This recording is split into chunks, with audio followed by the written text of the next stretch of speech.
Hello, I wanted to make a video about the paper that I just wrote and titled Internal Family Systems and Liberatory Possibilities, and just kind of come on here and speak from the heart about this modality that means so much to me.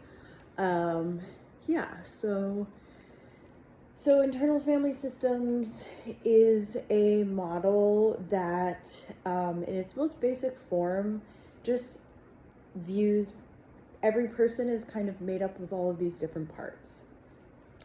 And these parts come from all of the many layers of experience, good or bad, that we have been through in life.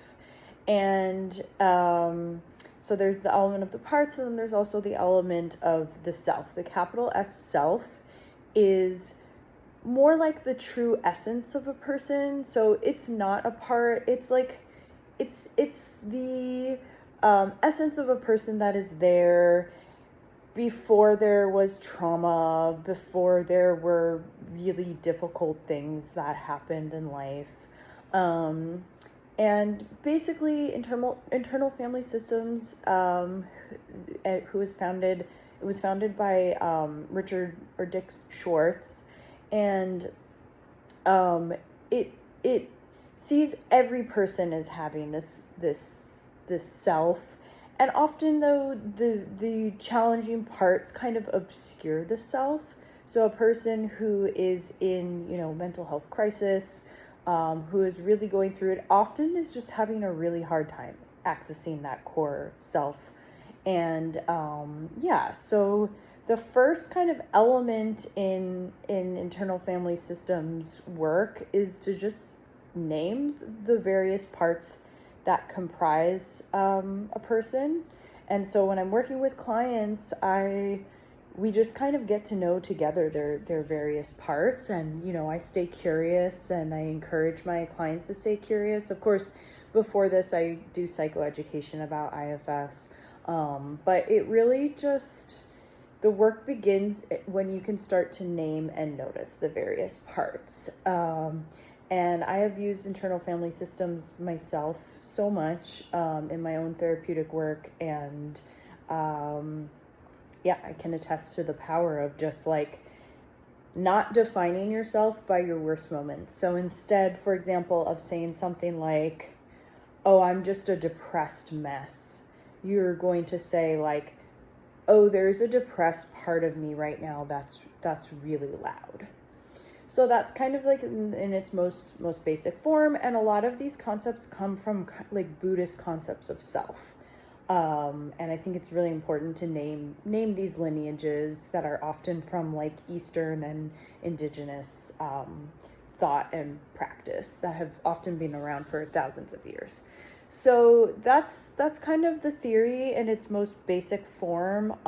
And change is thought to come about once you begin to unblend and unburden the various parts. So what you're doing is basically working with a person to kind of understand that you can parse out these different parts, and you can also, so that would be kind of like the unblending, like, oh, I'm not just this, like, for example, like chaotic mess, like if somebody's going through a really hard time, it's like, no, I am this person who has all of these different parts that are acting up right now and that are trying to survive.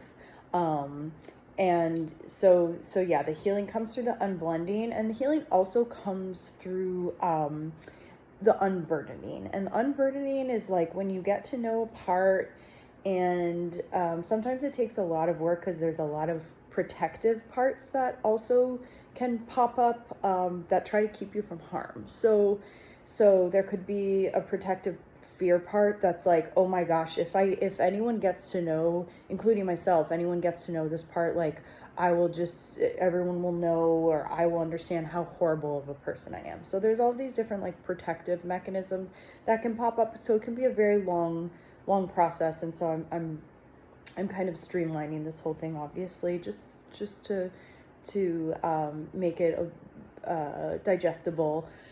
But so to unburden a part is like once you get to know the part and name the part. Let's say oftentimes when we're getting to know various parts of people, they identify, oh, this part is me when I was 12 years old and I went through this like horrible experience, or this part acts actually like the voice of my mom, I realize. Those are examples that I've witnessed firsthand.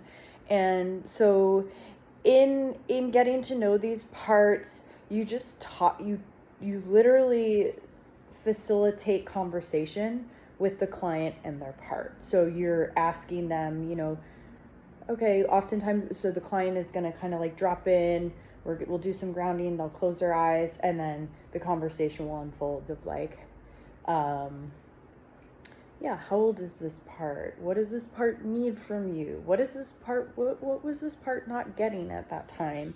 And through that, you, just learn to understand what this like wounded part needed at the time that it wasn't getting. And from there, you can sit with that for a while. That can sometimes take a couple sessions, but sometimes it moves quicker than that. And there's the unburdening is when you offer this part that is like stuck and is contributing to the difficulties in your life. You offer this part basically resolution through like, there can be things like, oh, you can offer it, and this is all through like usually visualization, eyes closed, client, but okay, can you give your younger self a hug? Is that what it needs? What else does your younger self need to go run and be free and play on the playground with you?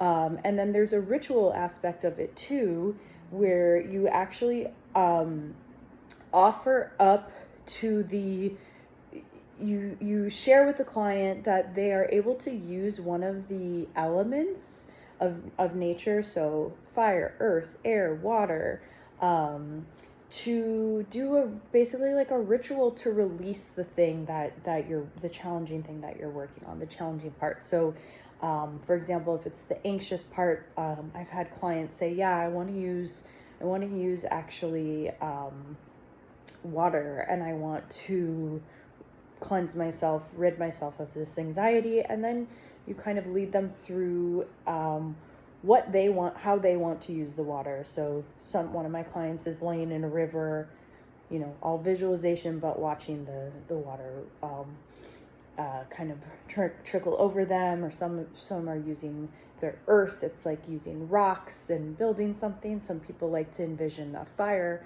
So that's kind of the unburdening, and that's happens usually a bit later in the process. And so I think there's so much radical potential in IFS, because at its foundation, and this specifically, I'll say this applies to working with very diverse and varied populations, people who are very different from yourself.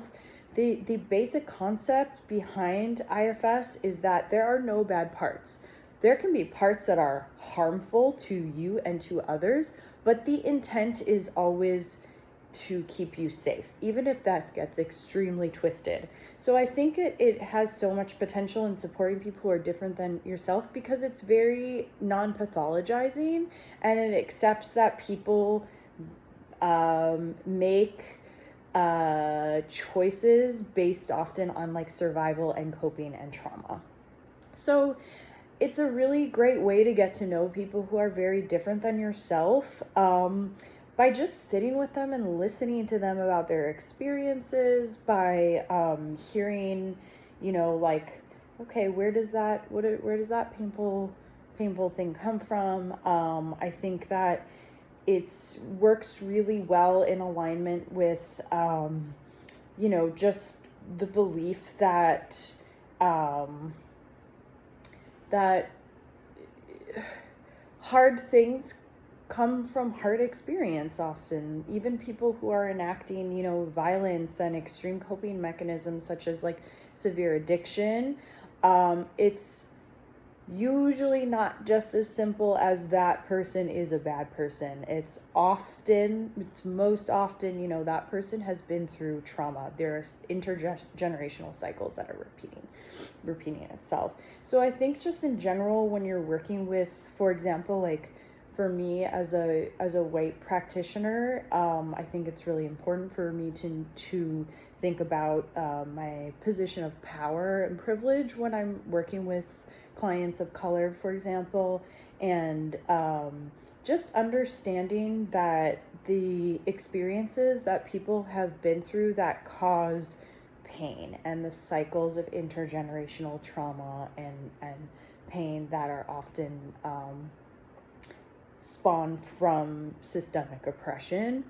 So I think therein lies the beautiful possibility of using IFS in a way where you do not have to personally understand what your client has gone through, but you can lead compassionately this process via which your client can start to uh, share their experiences, and they can also go into less detail.